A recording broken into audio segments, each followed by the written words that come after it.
নমস্কার বন্ধুরা, welcome to SD unique sports. বন্ধুরা, এই ভিডিওতে আমরা কথা বলবো কিছু ট্রান্সফার নিউজ নিয়ে।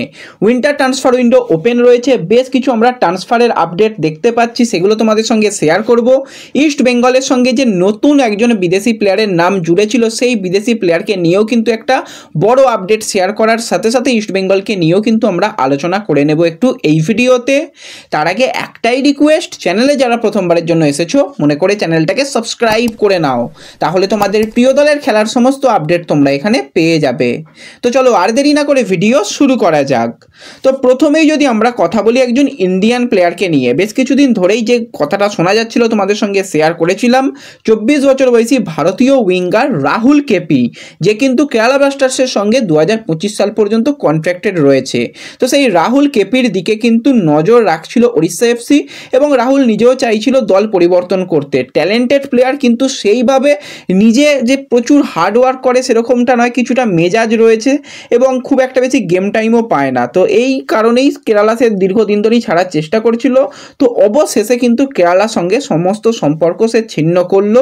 এবার কিন্তু সে নতুন গন্তব্য ওড়িশাতে আসতে চলেছে। ওড়িশার সঙ্গে কথাবার্তা একদম হয়ে গেছে, সব কিছু ঠিকঠাক, শুধুমাত্র দুই ক্লাবের মধ্যে অফিসিয়াল আপডেটটুকু দেওয়া বাকি রয়েছে। তারপরই কিন্তু আমরা রাহুল কেপিকে লং টার্ম কন্ট্রাক্টে দেখতে পাবো ওড়িশা এফসির জার্সি গায়ে। এটা কিন্তু ওড়িশা একটা ভালো ডিল কমপ্লিট করে ফেলেছে। এর সাথে সাথে যদি আমরা কথা বলি একজন দারুণ প্লেয়ারকে নিয়ে, এবং সেই প্লেয়ার কিন্তু রীতিমতন ভালো পারফরমেন্স করছে। সেই প্লেয়ার আর অন্য কেউ নয়, 24 বছর বয়সী আর্জেন্টাইনের অ্যাটাকিং মিডফিল্ডারের প্লেয়ার অ্যালেক্সিস গোমেজ, যে কিন্তু মোহামেডানের সঙ্গে যুক্ত রয়েছে।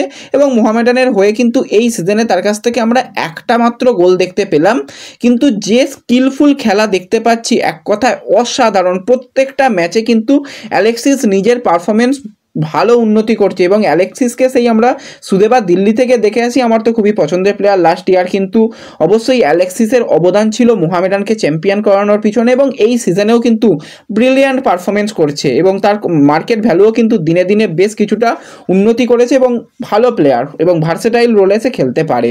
তো এই প্লেয়ারের দিকে কিন্তু এবার নজর রাখতে শুরু করেছে আইএসএল এর অন্যতম সফল club Mumbai city FC. Mumbai city FC কিন্তু অ্যালেক্সিস গোমেজকে নেওয়ার চেষ্টা করছে, কিন্তু অ্যালেক্সিসের সঙ্গে যেহেতু কন্ট্রাক্ট রয়েছে এবং মোহামেডান কিন্তু এখন কোনোভাবেই অ্যালেক্সিসকে ছাড়বে না, তো সেক্ষেত্রে অ্যালেক্সিসকে নেবার ব্যাপারে কিন্তু একটা প্রি কন্ট্যাক্ট করার চেষ্টা করছে মুম্বাই সিটি এফসি। সব কিছু যদি ঠিকঠাক থাকে তাহলে কিন্তু মুম্বাই সিটি এফসির জার্সি গায়ে পরের সিজনে কিন্তু আমরা অ্যালেক্সিস গোমেজকে দেখতে পেতে পারি।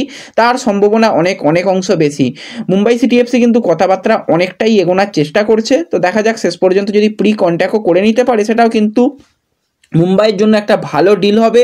এবং মোহামেডান যদি অ্যালেক্সিসকে নিয়ে সত্যি সিরিয়াস হয়, তো অবশ্যই অ্যালেক্সিসের সঙ্গে কিন্তু কথাবার্তা বলে তার কন্ট্রাক্ট এক্সটেন্ড করতে হবে। তা না হলে কিন্তু সামনের উইন্ডো, যাতে উইন্টার ট্রান্সফার উইন্ডো, তো যদি প্রি কন্ট্রাক্ট হয়ে যায় কিছু করার থাকে না, কারণ প্রি কন্ট্রাক্ট করা যায়। আর তা না হলে কিন্তু উইন্টার যেটা সামার ট্রান্সফার উইন্ডো, তখন প্লেয়ারটা হাতছাড়া হয়ে যেতে পারে। তো মোহামেডানের উচিত কিন্তু এরকম একজন প্লেয়ারকে ধরে রাখা।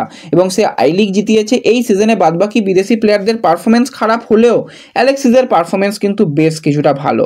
তো অবশ্যই তাকে ধরে রাখাটা দরকার। এবার দেখা যাক ম্যানেজমেন্ট কি করে, তাকে ধরে রাখে নাকি অন্য কোনো পরিকল্পনা থাকে, সেই দিকেও কিন্তু আমাদের অবশ্যই নজর থাকবে। এর সাথে সাথে যদি আমরা কথা বলি ইস্টবেঙ্গলের ক্যাপ্টেন সাউল ক্রেসপোকে নিয়ে, তো তাকে নিয়ে প্রতিদিনই প্রশ্ন আসে কম বেশি। তো যেরকমটা আপডেট বেরিয়ে আসছে এবং যতটা কোচ শেয়ার করেছে, যে বেশ কিছু ভিসা সংক্রান্ত ব্যাপার ছিল সেগুলো মিটে গেলেই কিন্তু সে চলে আসবে এবং অনেকটাই কিন্তু সে মেডিকেলি ফিট। তো যেরকমটা আপডেট বেরিয়ে আসছে, যদি সব কিছু ঠিকঠাক থাকে তাহলে কিন্তু বুধবার কলকাতায় চলে আসার কথা রয়েছে ক্যাপ্টেন সাউল ক্রেসপোর। এবং তারপরই কিন্তু সে অনুশীলন শুরু করবে এবং কতটা সে ম্যাচ ফিট রয়েছে বোঝা যাবে। যদি সব কিছু ঠিকঠাক দিকে এগোয়, যদি সে প্র্যাকটিসেও ভালো কিছু করতে পারে, তো তাহলে কিন্তু তাকে আমরা কিছু মিনিট হলেও ডার্বি ম্যাচে দেখতে পাবো। বেঞ্চে অন্তত থাকার সম্ভাবনা অনেক অংশ রয়েছে। তো দেখা যাক, যত তাড়াতাড়ি এসে প্র্যাকটিসে জয়েন করবে তারপরই পুরো ব্যাপারটা বোঝা যাবে যে ক্যাপ্টেন আদৌ খেলতে পারবে কিনা ডার্বি ম্যাচের মতন বড় ম্যাচে। তো সেই দিকে আমাদের নজর থাকবে। তো এর সাথে সাথে আমরা যে প্লেয়ারকে নিয়ে কথা বলবো, কালকেই একটা নাম ইস্টবেঙ্গলের সঙ্গে জুড়ে ছিল এবং আমি আমার মতামত তোমাদের সঙ্গে শেয়ার করেছিলাম। এখানে অনেকেই পজিটিভভাবে ব্যাপারটা নিয়েছিল, অনেকে আবার নেগেটিভভাবে নিয়েছিলে, এবং অনেকে আরেকটা ব্যাপার নিয়েও কমেন্ট করেছে যে বললে যে তুমি 3 কোটি টাকার পাশে হাসির ইমোজি কেন দিয়েছো? ভাই কারণ তো কিছু রয়েছে, দুমদাম যে দিয়ে দিয়েছিলাম সেটা তো নয়। আজকে ব্যাপারটা একটু খুলে বলি। তো যেরকমটা আপডেট বেরিয়ে আসছে, যেই ক্লাবের সঙ্গে যুক্ত রয়েছে, মানে এই যে কোস্টারিকার প্লেয়ারটা যার কথা বলেছিলাম, সেই প্লেয়ার যেই ক্লাবের সঙ্গে যুক্ত রয়েছে সেখানে 27 সাল পর্যন্ত কন্ট্রাক্টেড রয়েছে। এবার অবশ্যই এই প্লেয়ার কিন্তু লোন ডিলে অনেক ক্লাবে খেলেছে, সেটা কিন্তু অবাস্তব কিছু নয়, কিন্তু এই যে ক্লাবটা চাইছে একটা ভালো টাকার ট্রান্সফার ফি দিয়ে নিয়ে কিন্তু এই প্লেয়ারকে ছাড়তে চাইছে। কারণ যে প্লেয়ার 15 ম্যাচে 6টা গোল, 5টা অ্যাসিস্ট করেছে, 11টা গোলের ক্ষেত্রে অবদান রেখেছে, এবং সেই প্লেয়ারকে যে সহজে ছাড়বে না সেটা বোঝাই যাচ্ছিল। তো সেই জন্যই কিন্তু 3 কোটি টাকা সেখানে পাশে হাসির ইমোজি ছিল। যে ভাই ট্রান্সফার ফি দিয়ে বিদেশি প্লেয়ারকে নিয়ে আসা, এটা কি একদম সঠিক সিদ্ধান্ত হবে নাকি বেঠিক সিদ্ধান্ত হবে, এটা একটা আমার মনের মধ্যে ডাউট ছিল। এবং সেখানে ট্রান্সফার ফির অ্যামাউন্টটাও কিন্তু বেশ কিছুটা বেশি। হ্যাঁ, বাজারে অনেক কিছু শুনতে পারবে 4 কোটি 5 কোটি, ভাই অত নয়, মোটামুটি একটা ভালো টাকাই ট্রান্সফার ফি চাইছে। তারপর প্লেয়ারের স্যালারি এতটা আদেও ইস্টবেঙ্গল করবে কিনা সেটা আমার বিগ ডাউট ছিল। এবং পারফেক্ট একজন সেন্টার ফরওয়ার্ড, এই প্লেয়ার কিন্তু সেন্টার ফরওয়ার্ড, একদম পারফেক্ট পজিশান। এছাড়া উইংয়ে ওই বললাম না 10টা মতন ম্যাচ খেলেছে, আর যে প্লেয়ার 150 ম্যাচ খেলেছে স্ট্রাইকার প্লেয়ার হিসাবে, তো তাকে স্ট্রাইকারই বলা যায়, নিচে থেকে খেলতে পারবে না। ইস্ট বেঙ্গলের উচিত একজন গেম মেকার, প্লে মেকার, তাহলে কিন্তু অনেক ভালো হবে। এবার যদি সিলভার পরিবর্তে এই প্লেয়ার আসতো, নিঃসন্দেহে আমি প্রচুর খুশি হতাম, কিন্তু সেরকমটা তো নয়, ব্যাপারটা তালালের পরিবর্তক।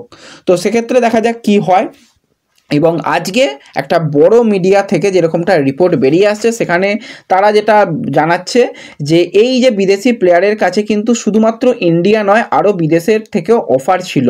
এবং প্রত্যেক মানে দুটো জায়গা থেকেই যেরকম অফার ছিল, দুটো জায়গা থেকেই চাইছিল যে 6 মাসের কন্ট্রাক্টে, মানে শর্ট টার্ম কন্ট্রাক্ট দিলে কিন্তু এই প্লেয়ারকে নেওয়ার জন্য। কিন্তু প্লেয়ার বা প্লেয়ারের এজেন্ট বলো বা তাদের ক্লাব বলো, কখনোই তাকে শর্ট টার্ম কন্ট্রাক্টে ছাড়বে না। তারা চাইছে প্লেয়ারকে সেল করতে এবং একটা ভালো টাকায় ইনকাম করতে। তো সেক্ষেত্রে তাই ইন্ডিয়াতে আসার পসিবিলিটিও কিন্তু অনেক অংশ কম, এবং যে বিদেশি ক্লাবে যাওয়ার কথা ছিল সেখানে যাওয়ার পসিবিলিটিও কম।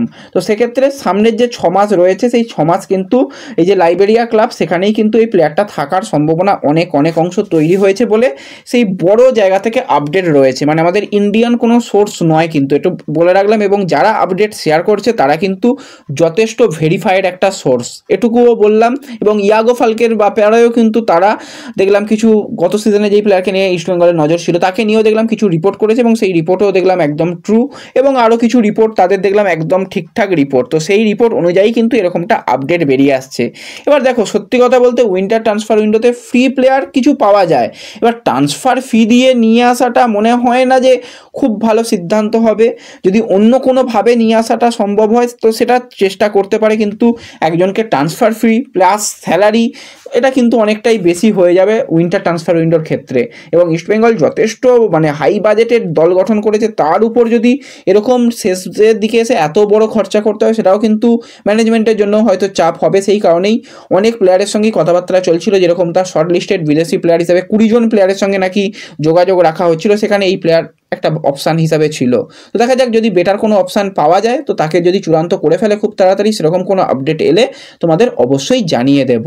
তো এই ভিডিওতে এটুকুই আপডেট শেয়ার করার ছিল। ভিডিও ভালো লাগলে লাইক শেয়ার করে দিও, চ্যানেলে প্রথমবারের জন্য এলে চ্যানেল সাবস্ক্রাইব করে নিও। তো দেখা হচ্ছে পরবর্তী ভিডিওতে, ধন্যবাদ।